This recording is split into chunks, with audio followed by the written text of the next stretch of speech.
Gemara Masechet Avodah Zarah, page 10, says a person by the name of Elazar ben Durdia, who committed every sin known to man.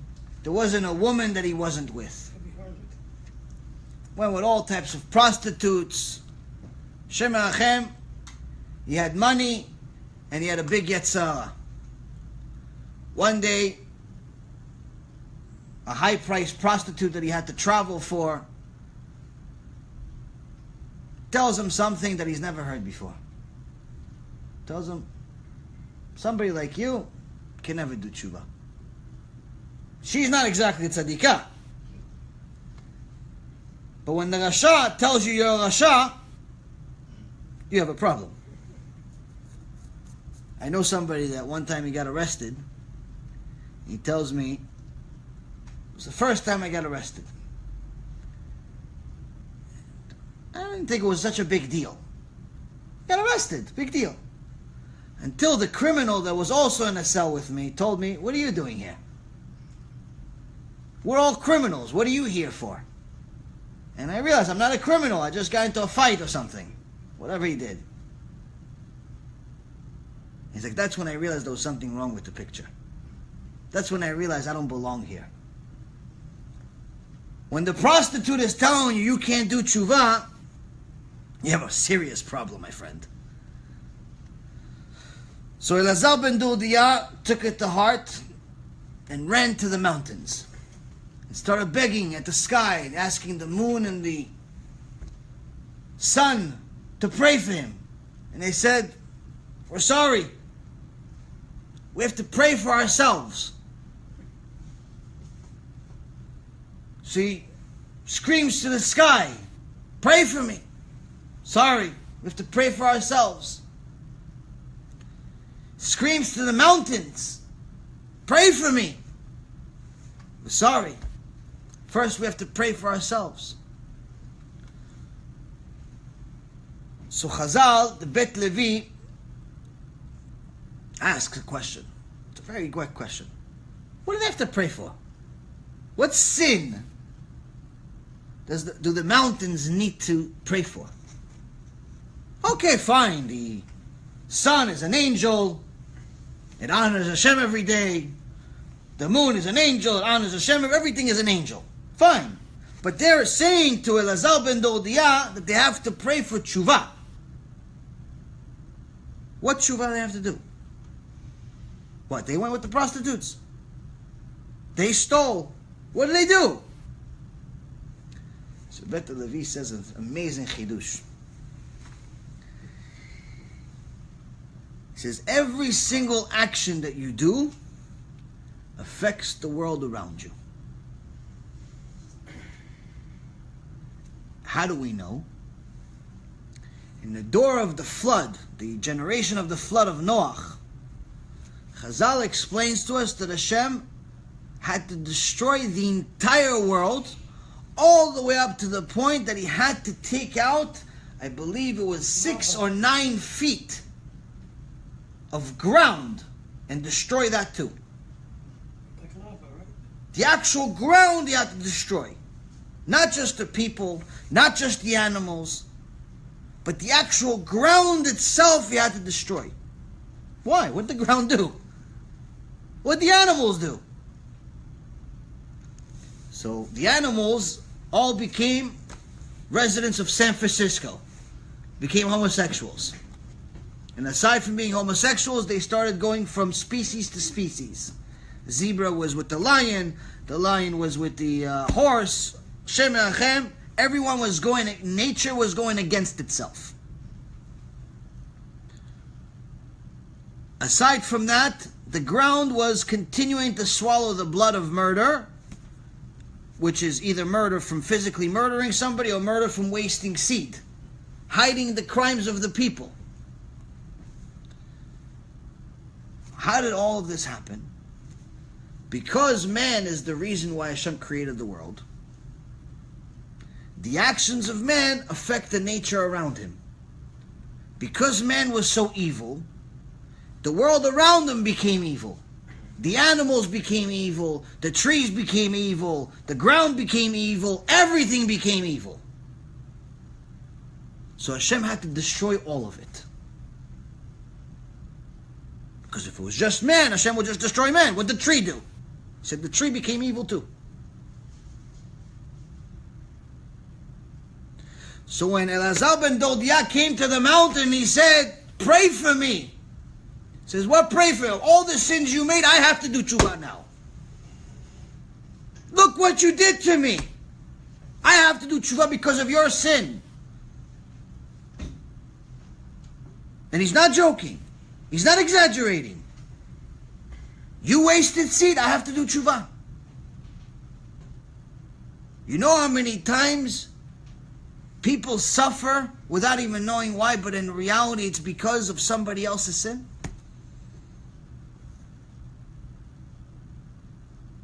Sometimes you have appetite. You want to eat something. You want to eat, I don't know, carrot. You want to eat a cucumber. You're so hungry, you forget to pray. How many times you forgot to pray? You forgot to thank Hashem. So what do? You eat. Take a bite of the apple. Take a bite of the carrot. Take a bite of something. You probably never noticed it. But sometimes it happens. Shortly after you get into a little kriza. Shortly after you get a little angry. Doesn't always happen, obviously, but it happens. Shortly after you get into you're a little upset about something. Your mood's a little different. All of a sudden, curse comes out. You're not a guy that curses. You're not a girl that curses. You're classy. What happened? Where did this curse come from? What happened? Every single one of the words the holy books say goes up to Shemaim. It comes back down with the rain. The rain goes on the ground. Where does the rain go? It goes to your fruits, your vegetables, the food you eat. Sometimes those words are curses. They come back down. They go into the fruit. And the only thing that can protect you is the blessing. If you get to bless, you have no protection. No shield. Meaning, that F word that the guy said goes into your mouth. Has to come back out. The anger he had has to come in, has to come out. Whose fault is it? Your fault. Why? Could have blessed. Could have just said, thank you Hashem, give me a shield. You're not really saying thank you Hashem. In reality, the thank you Hashem is, please protect me Hashem Erachem. Please protect me from me. Please protect me from him, and I don't even know he exists. So the mountains were telling Elazar ben Dordia, what'd you do to us? You want us to pray for you? We have to pray for ourselves. Anyone that's watching that doesn't believe in this stuff says, okay, it's all nice, it's a nice story. Give me some proof. There's a very famous proof. A Japanese doctor or scientist, Dr. Masuro Imoto, over 2 decades ago, wanted to prove that we're able to affect the world around us simply by our words. But how do you prove such a thing? So he decided to take petri dishes, little plastic dishes of water, and on one of them say nice things. You're beautiful, you're cute, you're funny, you're smart, all types of nice compliments. Another petri dish full of water to curse it out. I hate you, I want to kill you, all types of awful things to say. And then freeze it at negative 25 degrees Celsius.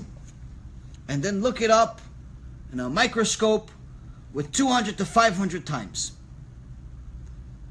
And the discovery was earth-shattering. Anyone that wants to see something amazing, the best, in my opinion, the most obvious proof that there's an intelligent design is simply by looking at snowflakes under a microscope. And you can look this up. You don't actually have to have a microscope anymore. You can look it up at everything at Rabbi Google. Go to Google, type in snowflakes under a microscope, and see what happens. And I'll show you pictures of what a snowflake looks like under a microscope. The design of each one is out of this world. It's mamash like the most genius architect in history, a genius designer in history, just made this snowflake.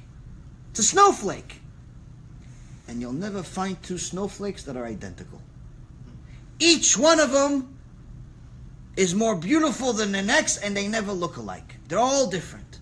Each one has a fingerprint. Recently, science discovered that each drop of water actually has its own fingerprint. Each snowflake has its own design.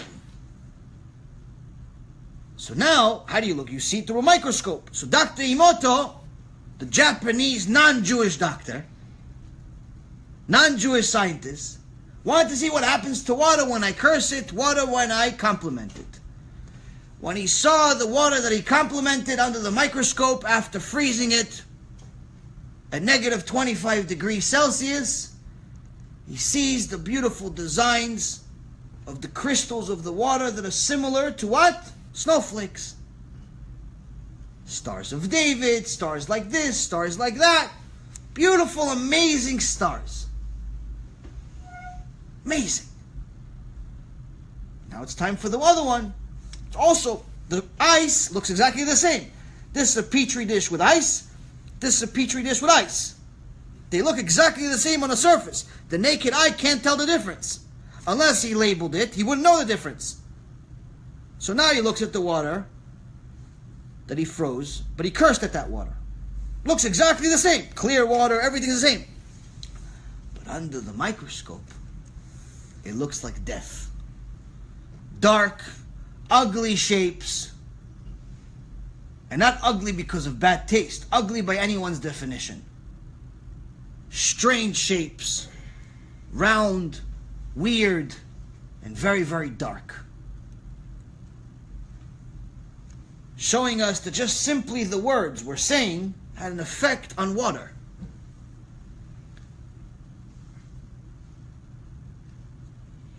For anyone who's thinking, scientists also said that most of our body is water.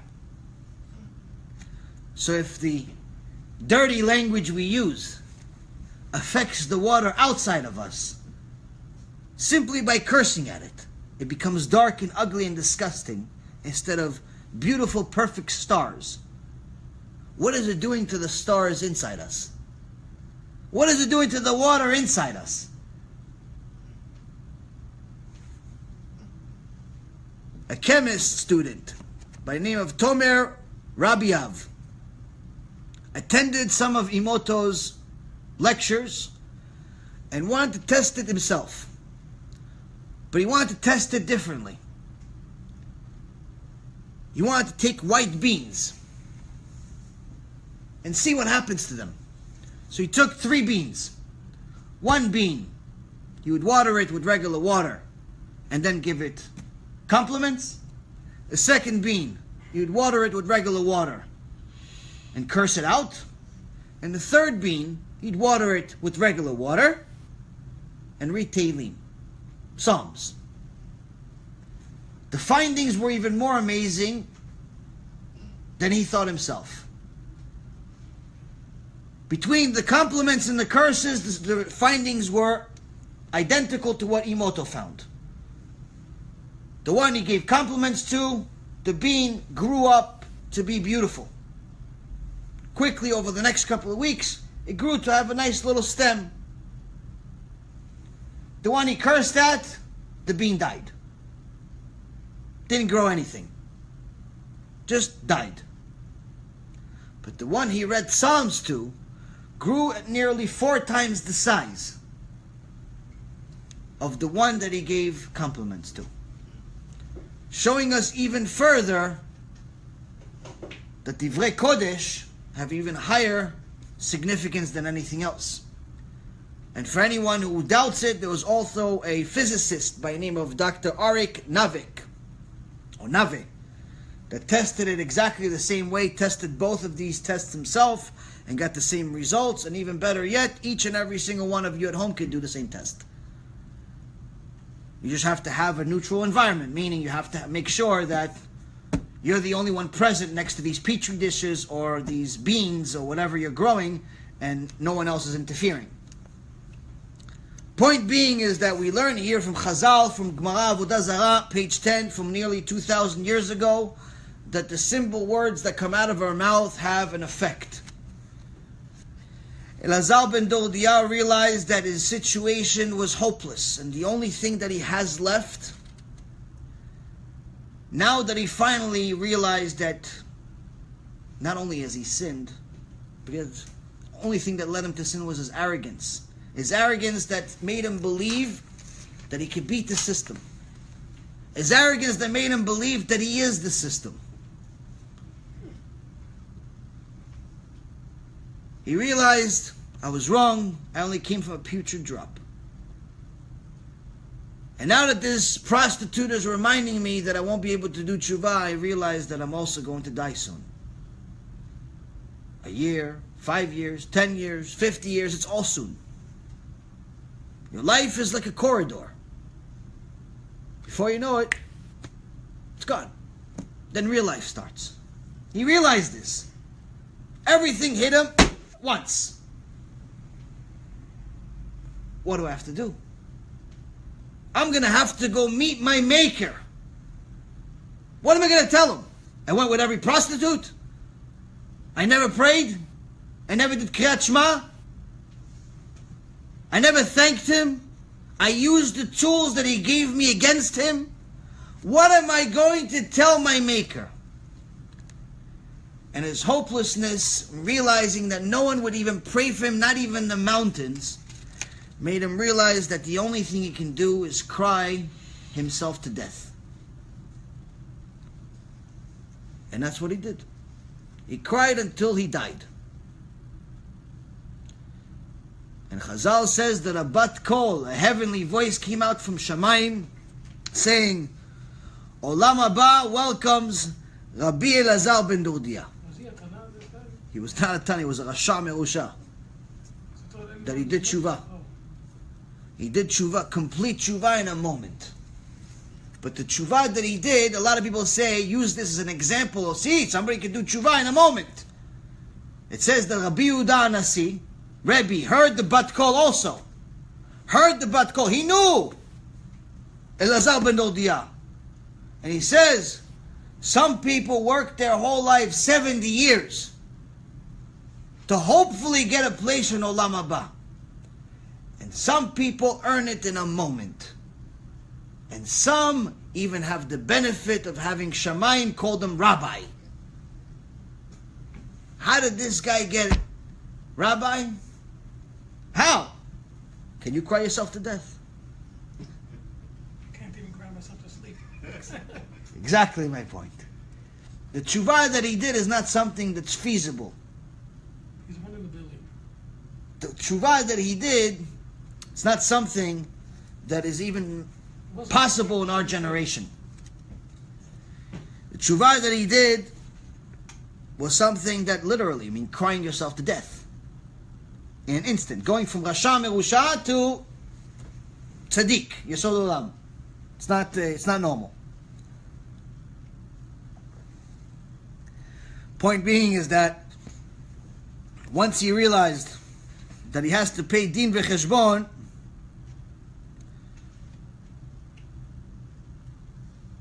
he woke up really, really quickly.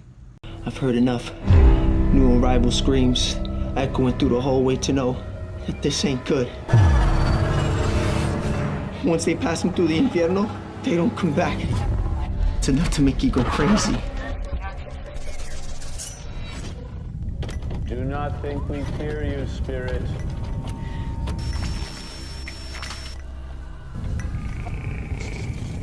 We know your power is born of evil. This is your last night in the land of the living. You understand me, malevolent demon?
cure you seek. Go within. Just know, once you've crossed that threshold, there is only one way out. There was a rich family that lived here called the Hetheringtons, and unfortunately, their daughter passed away of a heart attack inside the house. Basically, they were so devastated that they reached out to people claiming to be psychic mediums. They actually weren't psychic mediums. They opened up a total of 11 portals inside this house and invited spirits and entities from all different kinds of dimensions. Well, I think there are certain pieces of evidence that there is an afterlife. Resurrection of the dead is affirmed pretty clearly in the Talmud and the Midrash. To be honest with you, to give this lecture is a nightmare. If it was up to me, I wouldn't do it. There's going to be some graphic details. This place is a maze. The person after death went to a place called Sheol. This is by far the largest near-death experience study that has ever been conducted. People go to a place and they experience weird things. And sometimes they actually will see a character of some type. Well, where did that come from?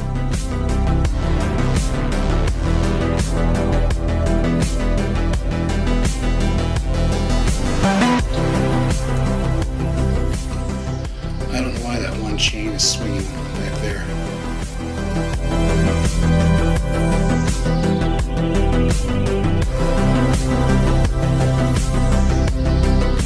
They may describe feeling profoundly peaceful, seeing a bright, warm, welcoming light. Some people describe watching doctors and nurses working on them with incredible accuracy. Next thing I knew, I was above my body watching the operation. How long did you feel like you were gone? I went to a place of timelessness. And so what that means, it could have been a second, could have been 5 minutes. I don't know.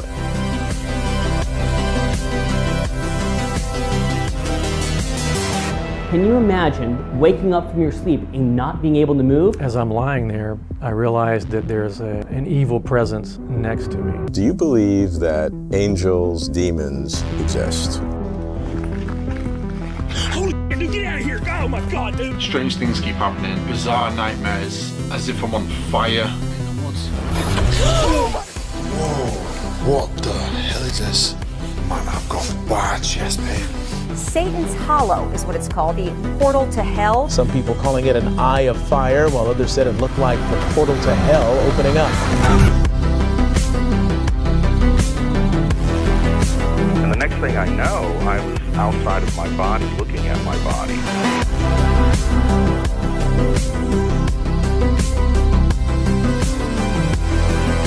What I'm going to do is called claromancy, the art of throwing lots or throwing bones. 2,000 years of experience, passed down, recorded, of how demons work. God has them all on a leash, and he lets the leash go enough to let them tempt us, because that's what makes us spiritually stronger.